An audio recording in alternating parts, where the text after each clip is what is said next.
Salutations to the Truth Core, whoever and wherever you may be on the planet.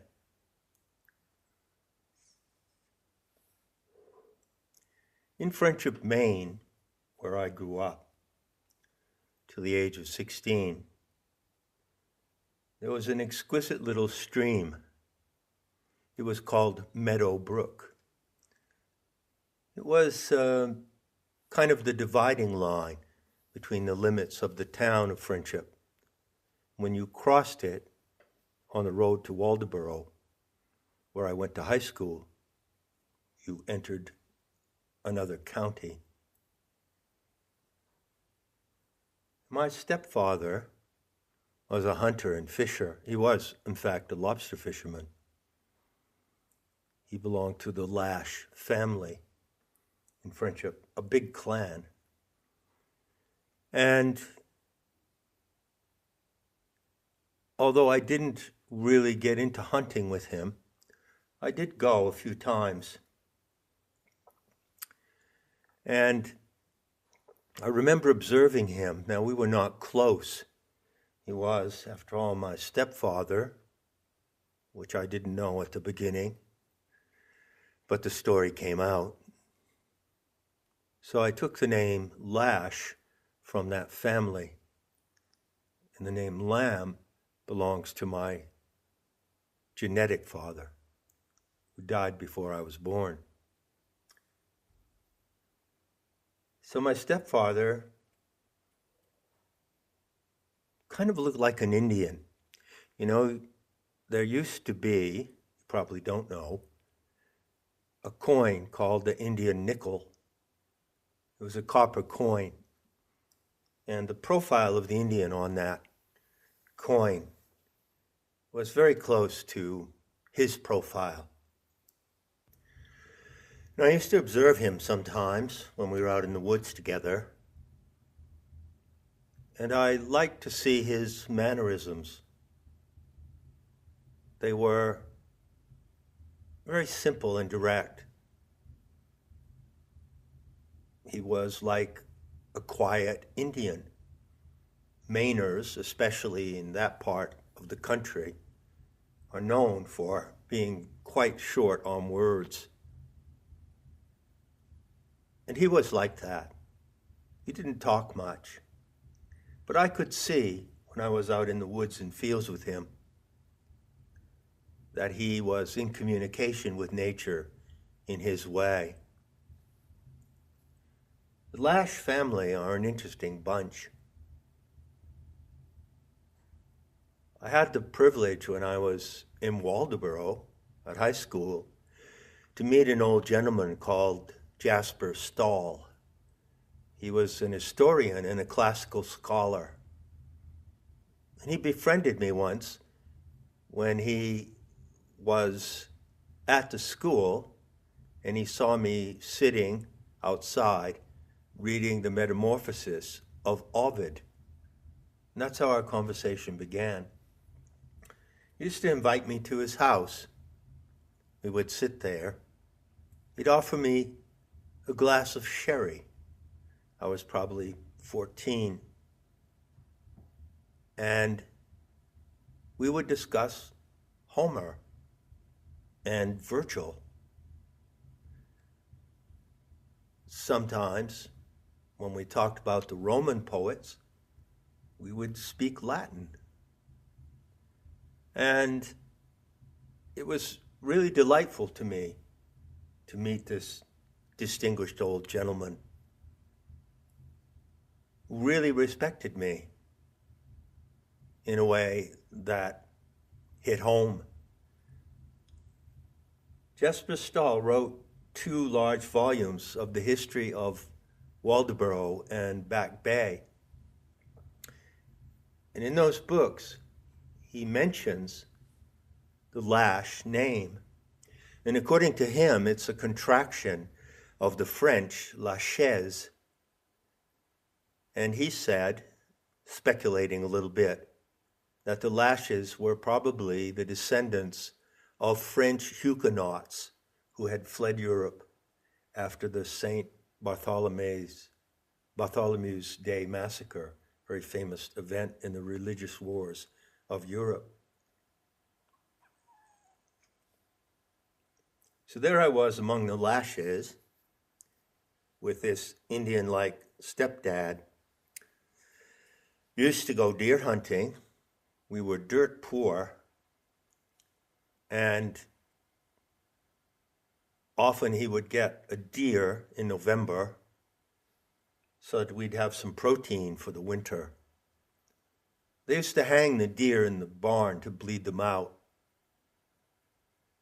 And it was given to me to saw off their antlers, which I did with a hacksaw, and I preciously kept them in a closet where I guarded my treasures. Two things I inherited from my stepfather: a pair of field binoculars he used to use for deer hunting, and a Winchester .32 rifle.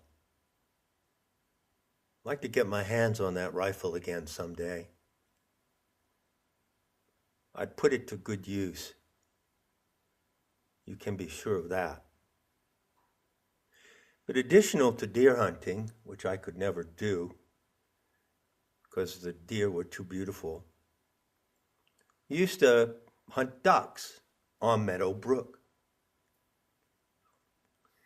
And in his little shed in the barn where he made lobster traps by hand, he also kept hanging on the wall a string of decoy ducks. This was quite a precious possession to him. I think they were rather expensive. They were really well made, some kind of styrofoam, I think, but heavier than that. And they were painted accurately. So one day we went out to Meadowbrook and he set the string of ducks on the stream and waited for the real ducks to come. He would hunt the ducks with a friend of his. They both had shotguns for that purpose. The Winchester .32, yeah, that's for different game.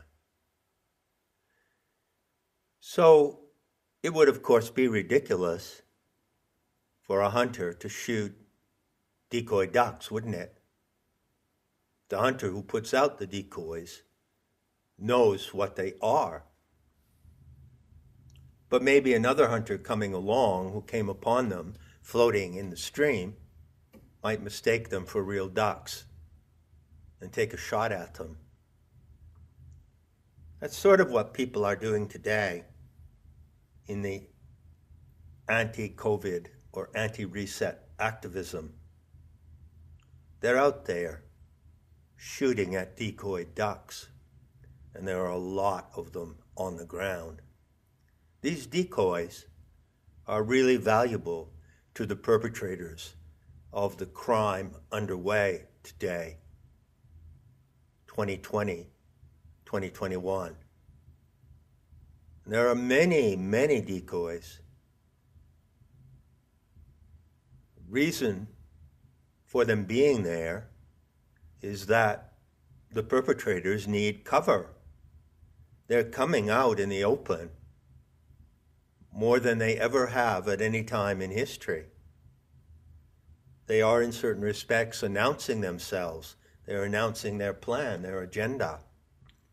And they need countless thousands of decoys out there on the ground so that the people who are pushing back against their scheme will be occupied with shooting decoys.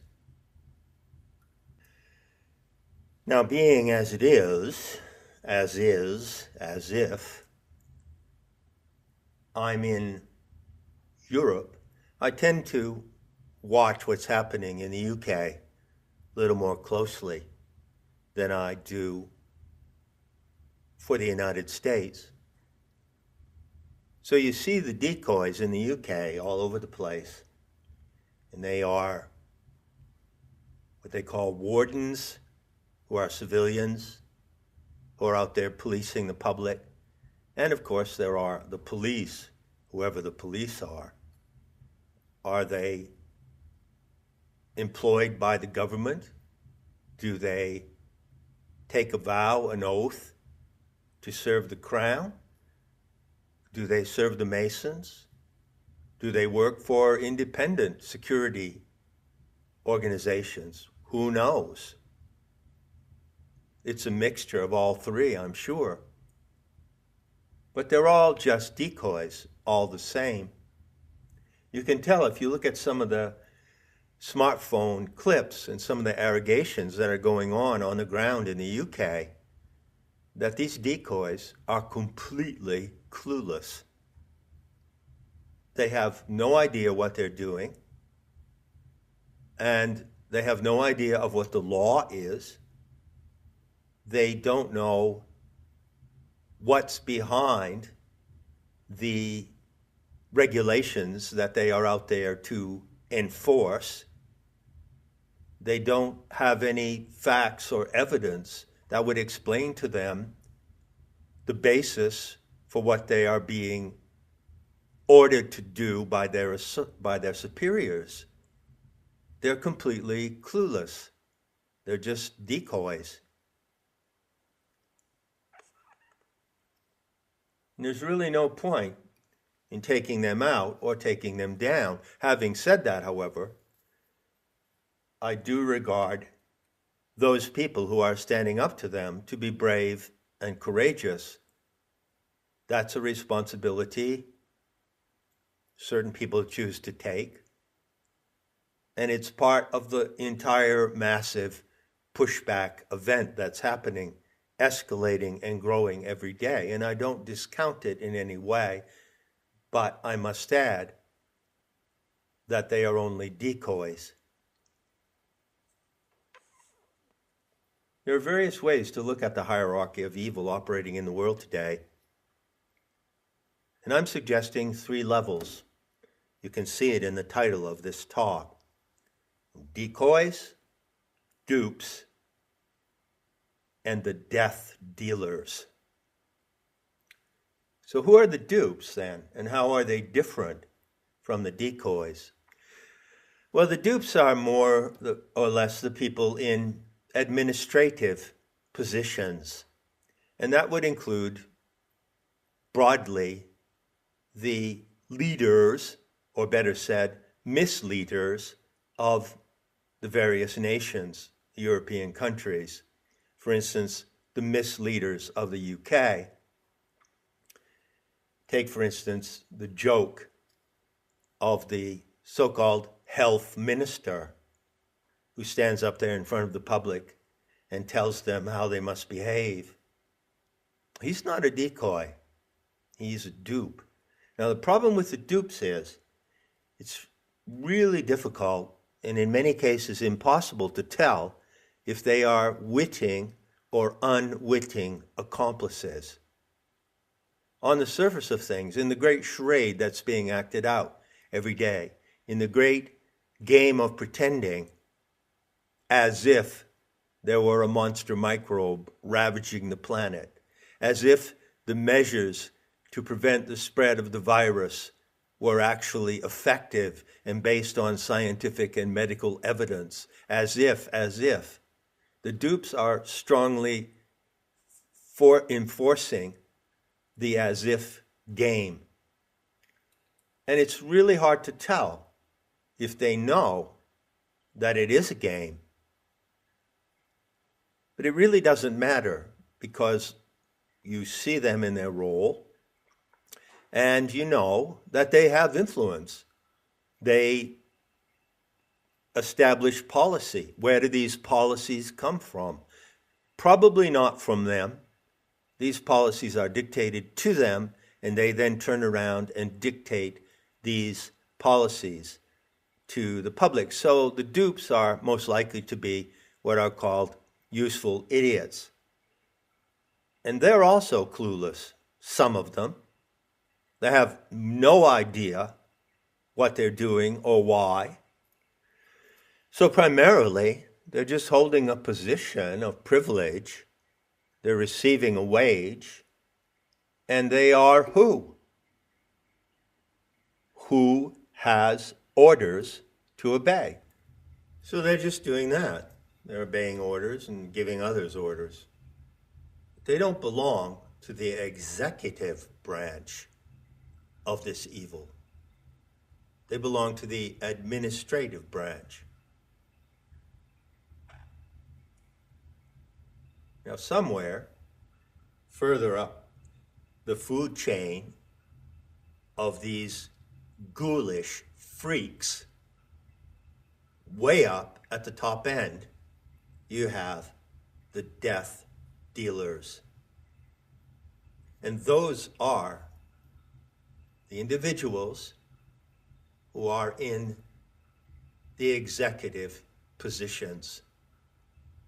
They originate the program, they originate the hoax, and they originate the dispatches, the policies, and the orders to be carried out all the way down the chain of command to the decoys on the street. Now, you may know that I've devoted considerable time for a good many years now in detecting and exposing those whom I call, how did I put it? Those who hold executive positions in the machinations of social evil. And I've identified them. I've nailed them. I've done it using Gnostic intel, as well as a lot of current intel coming from conscientious citizen detectives who've looked into this problem, the greatest crime against humanity ever attempted, the most massive act of vicious treachery ever attempted. So you can find my comments on that subject here and there.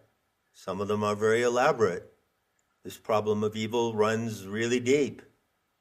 It runs all the way back in history for almost 3,000 years. I've traced it back to its root. My book, Not in His Image, lays it bare. It goes to the root of terrorism, social evil, conquest by deceit, and master race ideology with the agenda of genocide. I've been there, done that, and I wish you all to benefit from my investigations in that area. But right now, today, I just want to tell you something that occurred to me a few days ago, and see what you think about it. See what you can make of it. I need to warn you beforehand that what I'm going to say now is really strong medicine. And you might not be able to get it down without choking a little bit. And I don't have the answer to what I'm going to present. But I'm confident that this is the moment to present it. I'll start with an observation that I've made about the executive branch of social evil. I've called them the righteous third party. And I've pointed out that one of the tragedies, one of the extremely painful and difficult problems facing the world today is that people living in different countries around the world don't really have the opportunity to solve their own problems. In fact, they don't even have their own problems. For instance, I'll just give you one example that comes quickly to mind. You know, there are problems between Scotland and the rest of the UK. So there's the Scottish National Party, there's the politics of Scotland, and then there's the politics of the UK in general. Or to take another example, what are the relations between countries, between, say, Germany and the UK, or between Spain and France?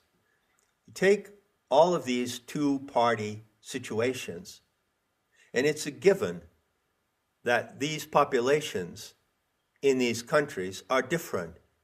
They are racially different, they are culturally different, and they're going to have some points where they agree and get along with each other, and other points where there are conflicts.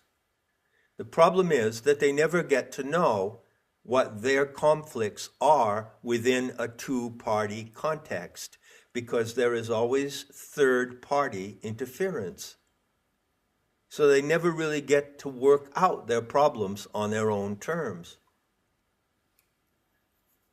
So, when you sit back and analyze this entire situation, it is absolutely essential to factor in the influence of the righteous third party, who often disguise themselves under such grandiose concepts as human rights, the World Health Organization, the UN, all forms of internationalism, all forms of NGOs, all humanitarian organizations are actually fronts for the righteous third party.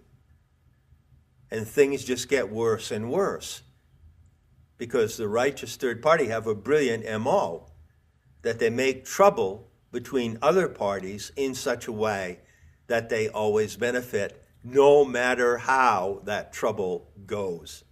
And they're brilliant at doing that. But my thought the other day was not about them.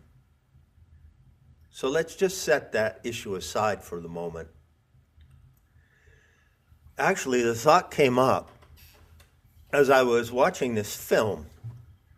I think it's a Korean film. Korean cinema is quite interesting, I find, if you look around selectively. And it's called The Swordsman. It's kind of like a samurai film. And it's set in an historical context. I think it's based on a conflict between two different dynasties in China, in the 18th century. And in this setting, in this historical drama of the swordsman, there is no righteous third party. It is an example of two dynasties, like I say, two different groups of people with conflicting interests. And they are at war with each other. And there is no righteous third party involved. I like to look at situations like that. In European history, you have to go back to the pre-Christian era. If you can find the information, if you can find accurate historical accounts of things that happened in Europe before the influence of the righteous third party became dominant. And it has become dominant coming forward from about 1750, about the time that this film was set. And what I noted watching this film was the depiction of the sadistic cruelty of certain of the characters. Now, the righteous third party is cruel beyond the furthest reach of your imagination. But where does this other cruelty come from in the case of their absence, you see? Now, there's an archetype or a stereotype, of Chinese cruelty and also of Japanese cruelty. Go look at the history of the Second World War and the Japanese invasion of China, for which the China hold an immense resentment to them. And go look at the atrocities alleged to have been committed by the Japanese in the rape of Nanking, for instance. And there are many stories of the sadistic cruelty of the Japanese during the Second World War. So those are two variants of a race, the Mongoloid races, which has many ethnicities, who stereotypically are often portrayed as being really cruel, really sadistic, and that is portrayed vividly in this film. So I asked myself the question, well, what's it all about, Rome? And the question formulated itself in my mind in this way. Think of something that gives people joy. For instance, suppose there is a couple walking in the park with their young child, and they have a little dog. And the dog is for the child. Maybe he or she is 3 or 4. And so the child grows up with a companion of another species, the symbiont equation in play. And so, yeah, you see them, and it's obvious how much the puppy gives joy to the child and the family. Now, just imagine someone who comes along and kills the puppy just for the pleasure of it. Just imagine that. That scenario illustrates a general case of human behavior which exists independent of the righteous third party. And I would state the case like this. There are some people who enjoy destroying what gives joy to others. Why? Why do they enjoy that? I think it's safe to assume that they do enjoy it. Otherwise, they wouldn't do it. They're not doing it out of a sense of duty. They're doing it because it gives them pleasure to harm and destroy what gives joy to others. Now, of course, if you shift your attention to the current event, I don't think it would be an exaggeration to say that whoever is behind this event and whoever is complicit in it, be they dupes or decoys, must in some sense enjoy the destruction of the simple joys of life. Look at how this event has been directed, is continually directed to annihilate the activities in normal life which bring joy to people. Singing, dancing, going out to dinner, making friends, gathering socially, learning in school, which can be a joy, although most schools are corrupt. But many children enjoy learning if it's presented to them in the right way. Being in nature, walking on the beach, going to cultural activities, going to concerts, playing in a concert. The list goes on. And work. You can enjoy work. I've enjoyed work tremendously through my life. And in some cases, it wasn't easy work, and I wasn't paid much for it. But nevertheless, I enjoyed it, and I respected the opportunity to earn a living, which gave me pride and gave me a way to contribute to the world around me. The conditions of work may not always be ideal, and some work is atrocious and inexcusable, slavery. That has to be said. But there is real joy, real pleasure and enjoyment in doing a job and doing it well. And all of that and more that I won't even take the time to describe is now targeted for destruction. Now you can blame it on the righteous third party, and that is true. Don't ever avert your eyes from that fact.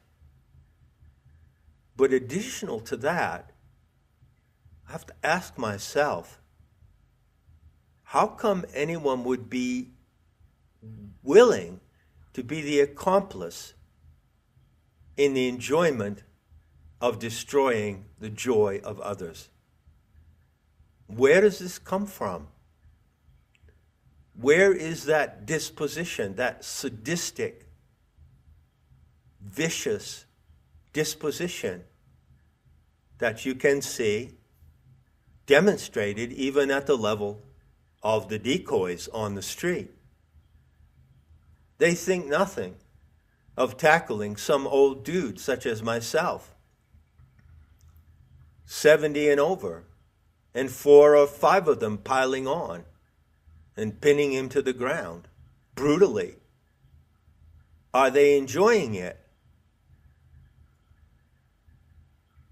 In some way, at some level, they must be enjoying it. I've talked before about what allows you to comply, what allows them to comply and carry out the policies and orders that are dictated to them. That is a factor of conscience. But I'm adding another ingredient to the equation here. And I'm asking this question: how can anybody enjoy doing that, even for a second? That's not the fault of the righteous third party. That's a fault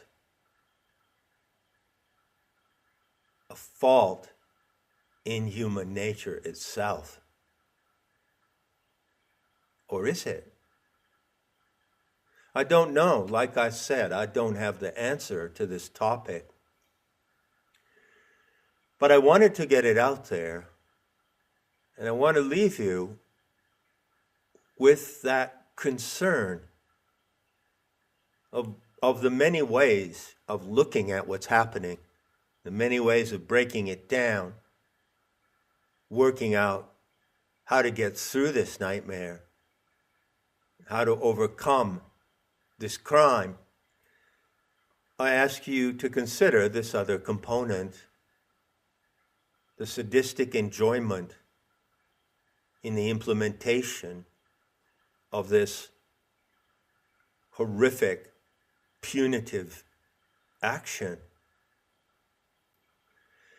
It's a question that one might ask, to a decoy sometimes. There's the option to engage in conversation with them. And you could ask, do you enjoy what you're doing?